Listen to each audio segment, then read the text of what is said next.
Okay, hi. It's been a while, for sure.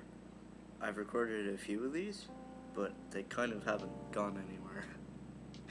um, I don't know what the situation is with editors again, so look forward to that. I want to talk about everyone's favorite topic today, suicide, because lately I haven't been feeling so good, and I just want to bring up a story kind of surrounding that and why it's a big no-no. So let me get started on that. My friend and I don't know if he wants to be credited, but he might be editing this video, and if he wants to be credited, he can put his name down, I guess. But we're gonna call him Mr. Pink for now. So Mr. Pink and I, we like to walk around sometimes. So do me and Mr. Orange, but I'm not gonna specify who that is. Yeah, you know who you are. Yeah, so we were walking around, and we decided to go to the park. And we went to the park. It was fine. The park at the time made me pretty anxious, but now I'm okay going by myself. But even going with a person at the time was really nerve-wracking. But anyway, we went, and we were walking for a few minutes. We kept going left to go all the way around, and then we hear this guy, and he's like calling for us, and we're kind of weirded out because we're like, why is he like, hey you, like, come here? Like, it's kind of suspicious in a way. And Mr. Pink even said that. He said that he thought it was a scheme to get us kidnapped or something, which I don't know why, because we're both pretty ugly. But yeah, we were deciding on whether to go over or not, but he just kept yapping, and we figured, something could be wrong. And oh boy, something was wrong. we went over, and there was just this sight. It was horrible. Even the image is still in my head, as clear as day. There was a guy who had a blue rope wrapped around his neck, and he was hanging from a tree. He was pretty low down, but even then, his face had gone purple, and his legs were in an unnatural position, so were his hands. And it was gross to look at, and seeing it for the first time, I can't speak for Mr. Pink, but I was overwhelmed by shock. And the guy who'd called us over, I think he saw the guy put the noose around his neck, and then he was freaking out trying to help him. So when we went over, he was asking us if we had knives on us or something. Out of panic, I guess, because I don't know what 14-year-old carries around a knife for no reason. Then again, this is Ireland we're talking about, so anything could happen. Yeah, we left our switchblades at home, so there wasn't anything we could do about that. And then he asked for help with the guy, so my friend, being a lot braver than me, went over and was holding the guy up so he wouldn't keep, hurting his neck, so he wouldn't keep choking. But yeah, so he asked me to call the police or call an ambulance or something. Can't remember exactly what it was, but me being panicked and just surprised, I said I didn't have any credit, even though you don't need credit for emergency calls. Um,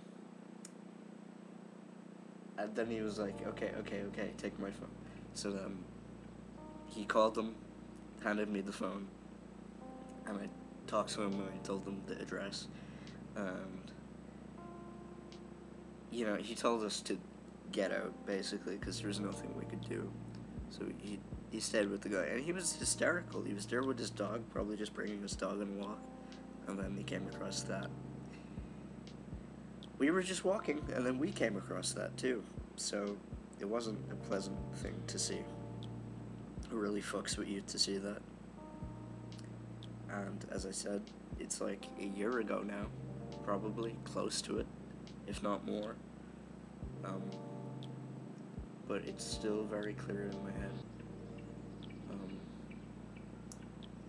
Yeah, so we left the park, and we just sat down on a wall, and we talked about it, and we were both just basically like, what the fuck just happened? And I'm sure it stayed with Mr. Pink. I don't know. I can't speak for him, but I assume that it did in some ways. We've both come to terms with it now, but it never actually leaves. And that goes back to my original point, that suicide is a big no-no. Because if you give a shit about people, which I'm assuming you do, because everyone does, you don't want to go down that route. You really, really don't. Because, I mean, this guy was a stranger. We didn't know him. We didn't know the guy that was hanging. And it still fucking hurt us. Like, if that was my dad, or if that was my brother, or if that was anyone else, I'm sure it would be a hell of a lot worse. I've gone through some shit recently that I'm not going to get into detail about because it is more personal than I feel comfortable sharing. But I was in that dark place again, and I'm only kind of coming out of it. I had harmed myself once pretty deeply with a box cutter.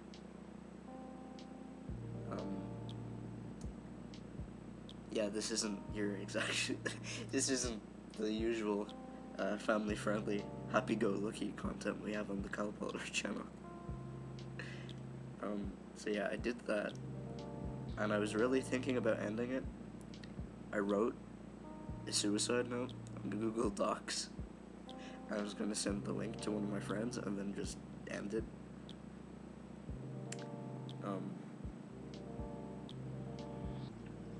And when you're in that mindset, you find it really fucking difficult to get out of it. Like, when you're really deep into it, you think it's the only way, because it's an immediate solution to all problems. But at the same time, it creates more for other people. And that's why, in my opinion, it is selfish in some ways, but it's not people's fault. It's selfish in the regard that other people's feelings are neglected, and I neglected other people's feelings when I was feeling like that, for sure. My friends tried to help me get out of it. I wasn't listening to them, because I was so deep into it, so sad, so just depressed and shitty feeling that I could not get out of that. But I'm here now, and I don't think I sound like I'm gonna off myself. So, it does get better. Things aren't perfect. They're not gonna be perfect. Nothing is ever perfect. But I'm at a point where I'm like, yeah, I can live with this. Fuck it. yeah, I'm doing better. And while I was like that, I forgot about this whole thing that I had witnessed with my friend. And looking back on it now, that would really fucking suck for everyone who cares about me. But again, in that mindset, you're like, nobody cares about me. Or if they do care about me, they'll get over it. They'll be fine. But this guy was a stranger, and I've still not forgotten about it. And I probably will never forget about it. I don't want to say it was traumatizing, but it was memorable. And it made me feel ways. But yeah, don't do it. Just don't do it. Time fixes everything. Honestly, time is the best and worst shit ever. If you're feeling crap, I can guarantee you're gonna feel better eventually. It's not gonna be like this forever. You can fucking do it. You can get through it. If I can, then you can. Again, I was in the... Most likely, if you're feeling that way, I was in the same mindset. Feeling that it was hopeless and all. And you might even be disagreeing with me, saying, no, fuck it, it is hopeless. But you're not thinking straight. You're upset, you're depressed, you're in that position. You might not want to talk to people, but in most cases, I find that helps. So I highly encourage you to talk to your friends if you have any. Otherwise, just hang in there and let time sort it out. You'll be okay. You've probably been through worse, or you will be through worse. And there's a lot of shit worth sticking around for. So don't do that shit. Because it's dumb and poopy, and you don't want to be poopy. I made a video about suicide before. Like, when I was 12 or 11 or something. It was horrible. I don't have the file anymore. But it was horrible. I feel like I did a better job this time. But seriously, hang in there. You can fucking do it, man. A lot of shit to live for. You just gotta figure out what. Even ask your friends. Ask your friends what do they value about you? Because if you have a best friend, chances are they're not going to be able to live without you either. You gotta just fucking wait. Pull through it. It'll be okay.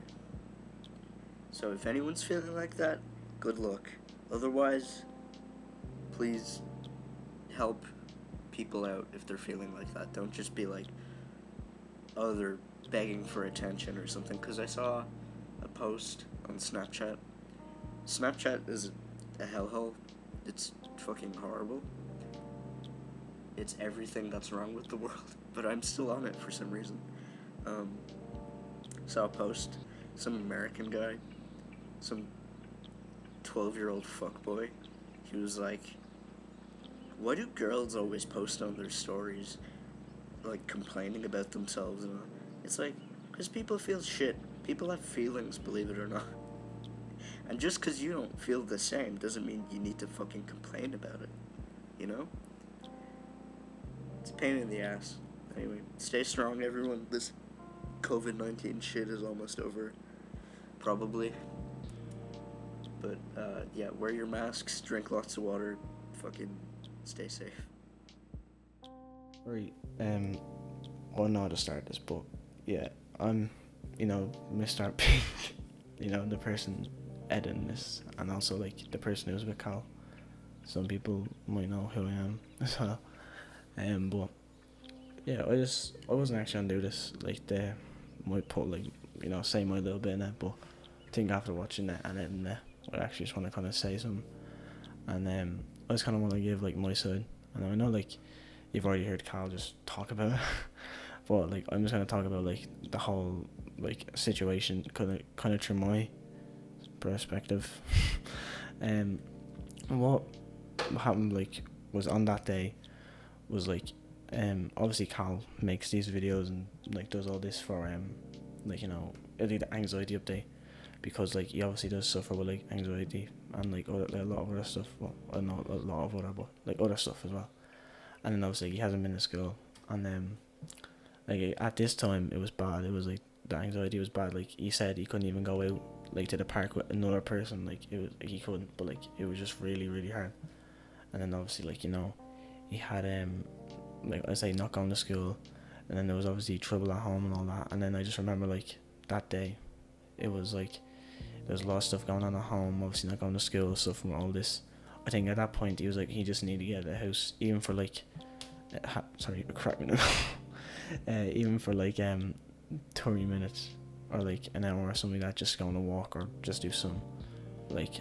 And then even on that day he said he was like it wasn't even that nice out, the weather was kind of bad, and like I was the closest person who like lived to him, and probably like one of his closest friends as well. And he just asked me, and then like honestly I didn't really want to go out, and it's kind of crazy to think that if I just said no, like maybe like this, not maybe, this just wouldn't happen if I said no.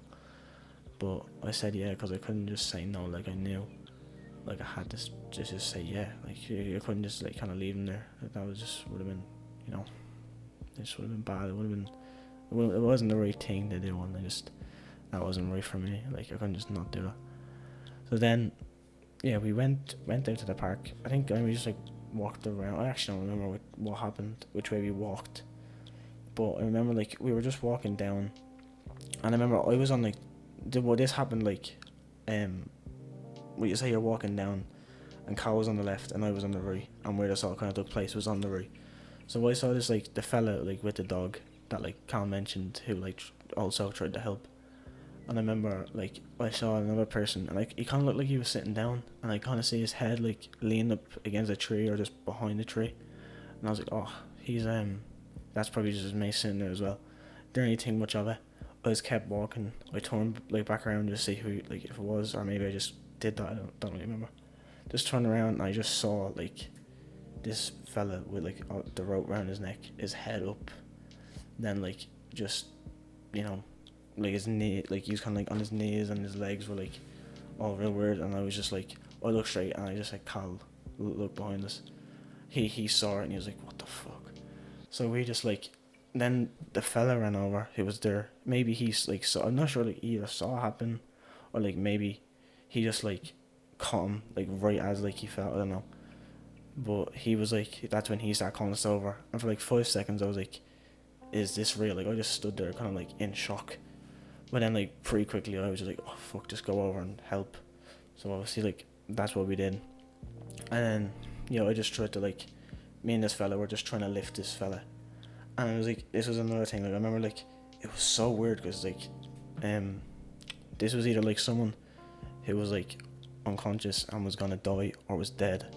And it was just like, it was just really weird being that close, because like his face being like really dark and like his mouth kind of foaming up as well because of the rope pushing against it, and then like the way his legs were as well. It was like, and then even trying to lift him, like he was pretty like stocky, like, so it was kind of really hard to lift him. It kind of just felt like like if you're trying to lift someone that's sleeping or move them like just that dead weight. It was even like horrible. And like I remember like his body was still warm, so like it was like just like there as like, so it was really just unsettling. So then that's why obviously Carl had his phone. He was gonna ring someone, and then obviously then he got no credit. So that was didn't matter. So the fella just, we were all just panicking. He gave him his phone. He rang them, and then so we rang them, the police, and like I don't know. I remember just bit like I could hear like the people talking on the phone, Carl talking to them. So I was like, alright, just give me the phone. I think I started talking to them. I was saying like, just come to like this part of like the park or the road, like this is where it is, get her. And then they were like, they were saying a few things, and then we gave the fella back his phone with like the police still on the line, because these are like, oh, you can't like go, because like that's the thing. So then he was talking to them, and then he said like, alright, you just go, and like he had to get the kids out of there, because like I don't actually know why. Probably just couldn't interview us, couldn't ask us any questions or anything like that. And then yeah, I just remember seeing this fella like just break down and like cry, because he's probably just there, bringing his dog on a walk, and I was just there like walking around with like the park with Cal, and like this happened. Like, it isn't the thing like anybody wants to see. And then yeah, so, and even like he had like his like phone as well, like I could see it like in his pocket, and he had like a suitcase full of clothes, and I was like, he was like obviously very kicked out, and like he probably has notes and all that in there. Like, someone in my family knows that person and like his family, and then yeah, so he said that like he was actually in critical condition and he's alive, and then I think he's alive. I don't know. I want to find out, and like you can just put in the description as like he's alive, or if we don't, I guess just never find out or whatever. But yeah, and I just like, another thing is like I know I'm kind of going on a bit, but like I just want to say like it isn't a good thing to say, like no one should say. And like, even when this did happen, like I obviously told my family, Cal told his family, and me and Cal like share the same group of friends, so we told them. Then I have like a different group of friends that like Cal and all don't talk to, so I just told my group of friends as well. But like obviously like I could trust them, like they wouldn't tell anyone. So now only these people knew, and like we didn't like go anywhere like on Instagram, like on social media, really just saying like, oh look, this happened, because like one, like me and Cal were like having to deal with this experience now, just like seeing this, and you didn't want people being like asking you all these questions then, like just because as you're trying to process everything, people asking you questions, so it's just like harder then. And then yeah, and I think that like a few people did actually find out that like I didn't talk to it, but they would just say, oh, did you see that fella in the park? And I was like, yeah. I didn't want to like talk about it. I was like, yeah. And then yeah, then there was I think actually that day someone on Facebook, yeah, I was on Facebook. I don't know why, I'm never on Facebook, but I just like was on it, and like I think maybe I actually was seeing if like this kind of went public or anything, and then I don't think they did, because I think the family didn't want the public because he may have lived. That's what I think. I don't know. So that's why like then yeah, so like I saw like someone saying like, oh, my daughter like was in the park and she saw this suicide thing. It was like, like really bad, like just kind of going on, and like obviously suicide is bad, like it's just it's kind of sad and hard to think that someone's like last option is just be like, I'm gonna just take my own life and be gone, and that's like that's just really like sad and hard to think about, like, especially because it can be people that you know or care about. And then yeah, so I saw like her saying this, and then obviously like it was kind of weird though, because obviously if her daughter actually did see this, that's obviously really horrible for like her daughter, because she experienced the same thing as us, as like me and Cal and this other fella and whoever else saw her. So like obviously she had to deal with that.